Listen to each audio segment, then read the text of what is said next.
What's going on, guys? Super Savage 789 here, bringing you guys a video. Today we're doing What If Goku Went to Beerus' planet after Namek, part 2. In the last part, we covered in detail how Goku landed on Beerus' planet, and came to train with Whis. After returning to Earth to stop Frieza and his father, Goku, Vegeta and Piccolo all left to go and train with Whis, which is where we left off. With 2 new training partners, Goku's training is accelerated, giving him a much better grasp on his power. While at first it'd be a hindrance, they're both quick to catch up and prove their worth. Whis will be giving Vegeta extra training since the whole reason he is set is to become a god of destruction and training.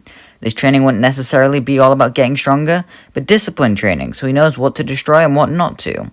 He would also learn Super Saiyan and Grade 4 in this time. After around 2 years, Goku would finally be able to access Super Saiyan God, astonishing everyone who witnesses it.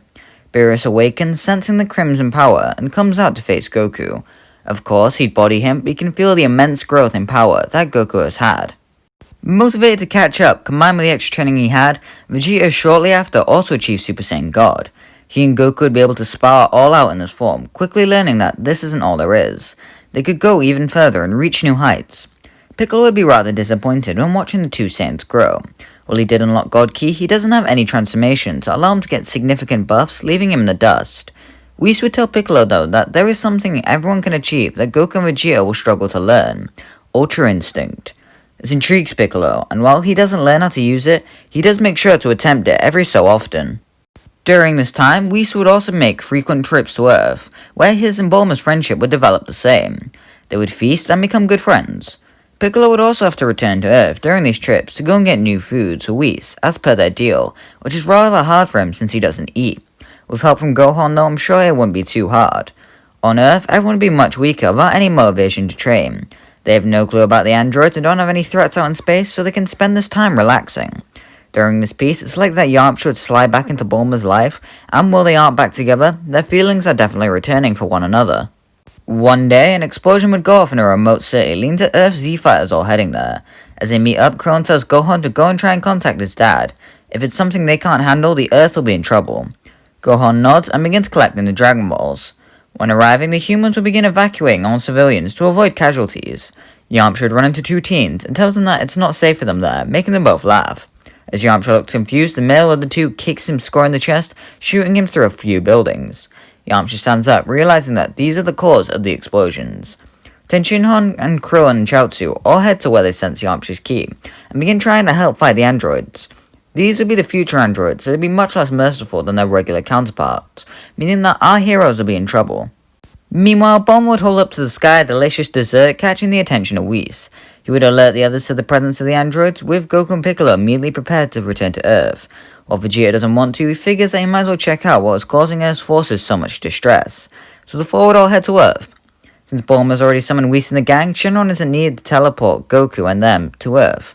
Instead, Gohan uses Shenron to teleport his badly beaten friends to Kami's lookout, where they're all giving senzu beans.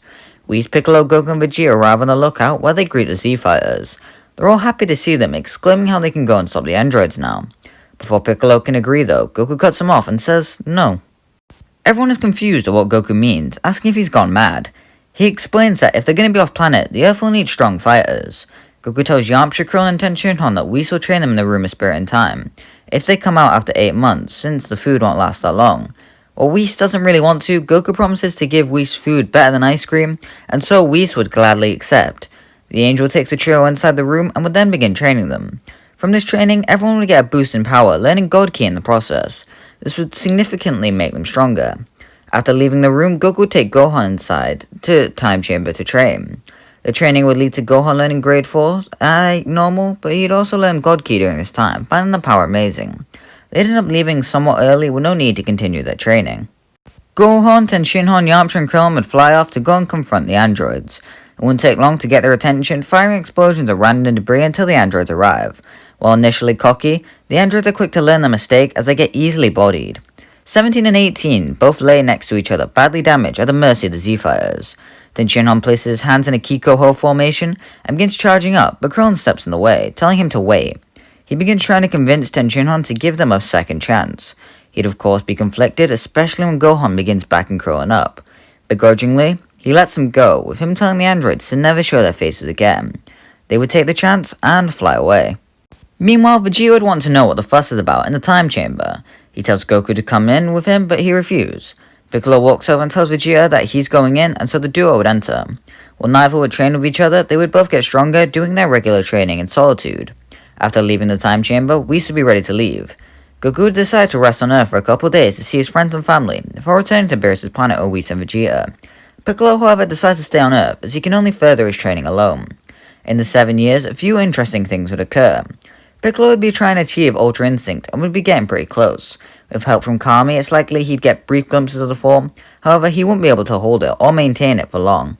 Krillin would end up tracking down 18, and the duo would form their iconic relationship. Due to Krillin's strength, it's likely 18 would want to train with him as both a dominance thing, as well as wanting to learn this power. Since the androids don't have Ki, I'll say 18 doesn't learn God Ki, but she's able to become much stronger. Yamcha and Bulma would marry and have a little girl named Bra. While she's born with very high potential for a human, she prefers creating things like her mother. Yamcha would keep up his training, however. This would be to maintain his strength and not to get any strong. Over on Beerus' planet, both Goku and Vegeta would achieve Super Saiyan Blue and master this form within 3 years. I feel like after Goku properly mastered this form, he'd finally head back home and live with his family, training like he usually does. As for Vegeta, he'd continue training to become a god of destruction and training. In the Sun family, I think we could see a scenario where Goten is already born with God Ki. Yes, Goten wouldn't be born, as Goku did have some time on Earth before leaving, so it's likely Goten may achieve Super Saiyan even quicker, and by the age of 7, he'd be able to enter the Super Saiyan God form. It sounds crazy, but with his immense potential here, it would warrant it, especially with Goku training him. With Goku there, I believe he'd make Gohan a Super Saiyan God during this time as well. This is due to Gohan already possessing God Ki, and since he doesn't want Goten to surpass his big brother by leaps and bounds. Of course, Gohan would still become the Great Saiyan Man and meets Videl without all going the same. Goku would want to go to the tournament, and so everyone would end up coming along to participate. It's likely that Tenshinhan and Yamcha would also enter, since Goku would want everyone to enter. Goten would stomp in the kids division without any competition, meaning we can really skip it over and go straight to the actual tournament. Videl would be able to hold her own much better against Spopovich, since Gohan was much stronger when training her. While I don't think she'd beat him, it's likely that she would come out of the fight with much less injuries. Gohan would then enter the arena against Kibito, who would request that Gohan enter Super Saiyan. The same would do just that, leading to Yamu and Spopovich rushing him and taking his ki. Everyone then rushes off in pursuit to find Babidi. While they fly, Goku asks Piccolo if they think Beerus heard of the Majin Buu guy, which would stun both Shin and Kibito. They question how Goku and Piccolo know about Beerus, until they explain, leaving the Supreme Kai in awe. Maybe they will be able to defeat Buu, even if he is awakened. The Z Fighters would arrive and are spotted by Deborah. He would rush Kibito, but Piccolo merely stands in the way, taking the full force of the attack with ease. He would then raise up his hand and kill Deborah with a blast that completely vaporizes him, leaving Babidi and the rest of his forces afraid. He teleports inside to flee, and so the gang all head after him. Once heading inside, Babidi is able to completely awaken Fat Buu, using the energy they got from Gohan at the tournament. Babidi then teleports Fat Buu as well as Pui Pui Yakon and all his forces on the same floor as the Z Fighters. Goku would fly at Fat Buu and begins toying with him, easily overpowering him. He can sense the pureness in his heart in Buu and tells him that he can give up fighting if he wants to. Buu would be frustrated and conflicted at Goku's kindness, leading to him splitting and creating his evil counterpart. The two Boos begin fighting, with Goku realizing what's going on rather quickly. Using a Kamehameha, he destroys Evil Buu, leaving Fat Buu unscathed. Goku then asks Buu what he wants to do, and he says that he doesn't know. Goku asks Buu if he wants to go eat, and Buu says yes, so the duo leave to go get food. Meanwhile, the Z-Fighters wipe out Babidi's forces, arriving where Babidi is. They kill the wizard, and just like that, the threat of Majin Buu is over.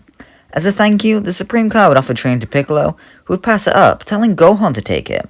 While reluctant, I could see Gohan accepting it, as these are gods and they can help him with not only his strength, but studying. But guys, that's going to leave it here. Make sure you like and subscribe and comment below what's happening in the next part.